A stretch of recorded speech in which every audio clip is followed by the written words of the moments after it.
Let's spend just 3 minutes remaining of our time to look at this last story, 80% drop in oil revenue. Prof, a quick one on that.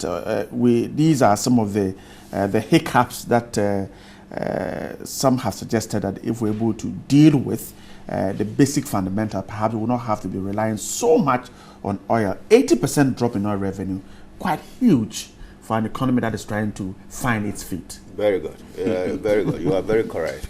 You see, the job you don't envy in this country now is the job of the finance minister. Sometimes I pity the guy. It doesn't matter where he turns, we have a lot of palaver. Yes, the 80% drop is not good. It's not good at all. I think they say the drop is Ghana back 87.15 million, the lowest. The lowest he has ever realized since 2010. 2010, yes. I don't think the finance minister is having a good sleep. These are serious matters. These are some of the things that say the external factors that is not under your control. When Mahama said that no IMF, never, he cannot control the oil price. You see, a lot of things we do now. The finance minister said, Mr. President, you see, I budgeted for this. Now the oil price is down, 80% down. I must go for IMF Bella. But last time you said that never. What? You put me in a jam. Mr. President, you put me in a jam. You shouldn't say those kind of things next time. Because we are not in control of a lot of things. We are a fragile economy. Little change down here, we have a big problem. If we are beyond the threshold, like the Malaysia at the time, as I said, we can say, no worry. World price drop, no problem. We are robust. We can absorb those kind of mishaps. But where we are now, we are so fragile. I don't think the finance minister is having a lot of good sleep. This election year, he must balance the budget. The airman is breathing down his neck. I really think that the storm is not over yet. Even after an election, whoever comes into power, if the political party is making noise that, when we come, things will be this, no. It's not true. That's more fighting. No, it's not true. That's electioneering. Okay? Can you remember every time there's election? And remember the NDC, when NPP was in power, he said, when we come, we'll fix everything. We are still here. Remember when NDC was in power, NPP said, when we come, don't worry, we'll get everything right. We are still here. Yeah. Look, as I said, we are operating under the threshold until somebody comes around with a team, put in place a program, a serious one, not a electionary program, not a manifesto, serious stuff. It can be done in 20 years. That's why Malaysia did it.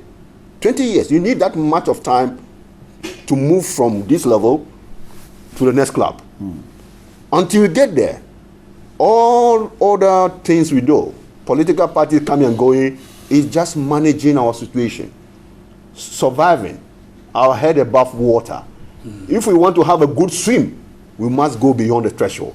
For me, this oil price drop is a serious matter, and it's going to manifest itself later after the election. Dr. Abdullahi, wrap up for Thank you very much. This is an interesting one for us. You know, when Ghana wasn't producing oil, I think this would have been good news for us. Because what happened? When prices drop, consumers are going to benefit. And why are we worried about prices dropping? For me, this is where consumers should rather be benefiting. Because we are now talking from the revenue perspective. That is why we are worried about it.